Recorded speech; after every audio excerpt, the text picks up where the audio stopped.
Now, European lawmakers have voted to make it easier for EU countries to set up migrant detention centres outside the bloc. It's a move that could pave the way for so-called return hubs in third countries. The European Parliament approved the proposal by a significant majority, allowing member states to negotiate deportation arrangements with countries outside the EU. Supporters say it marks a tougher new approach to migration and border control. Critics, though, warn it could undermine asylum protections and outsource responsibility beyond European oversight.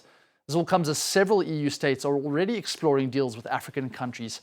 Our Europe correspondent Dave Keating joins us now. Dave, exactly what has been voted on today? Yeah, this is a pretty major shift to the way the EU deals with migration. This returns law would allow countries to send people who have had their asylum claims rejected or people who have found to be illegally in an EU country to a third country. That is, a country that has nothing to do with that migrant concerned. Third countries with which individual European countries have bilateral deals for these so-called return hubs. So these are places where they can send people who have had their asylum claims rejected or who have committed a crime, where they can send them easily, because the problem has been that a lot of the third countries from which these migrants have come, have refused to take them back.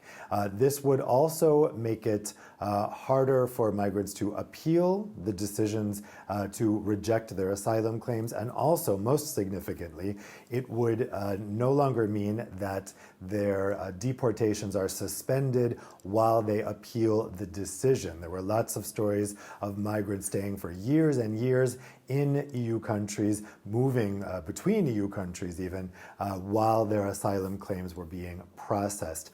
Now, this would also allow countries to ban particular people who have committed crimes, and make it so they couldn't even come while their asylum process was being voted on. So it's a pretty significant move. It is this position that the European Parliament has adopted is pretty similar to the position already taken by the national governments in the Council. That's the upper house of the EU's legislature. So now the two versions of this legislation in the lower house and the upper house will come together, and they'll have to make them into one law. But that isn't expected to be a big problem, because these two versions of the bill are both quite hardline, and it's expected that this can be worked through in negotiations between the national governments and the Parliament pretty quickly, in probably about 2 months.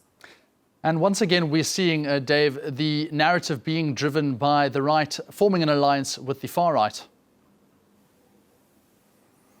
Indeed. So this is yet another example of the center-right European People's Party of European Commission President Ursula von der Leyen cooperating with the far-right group of Marine Le Pen and Viktor Orban. They together got this over the line. The left opposed this law, but right now there is a right-wing majority in the European Parliament since the European Parliament election of 2024.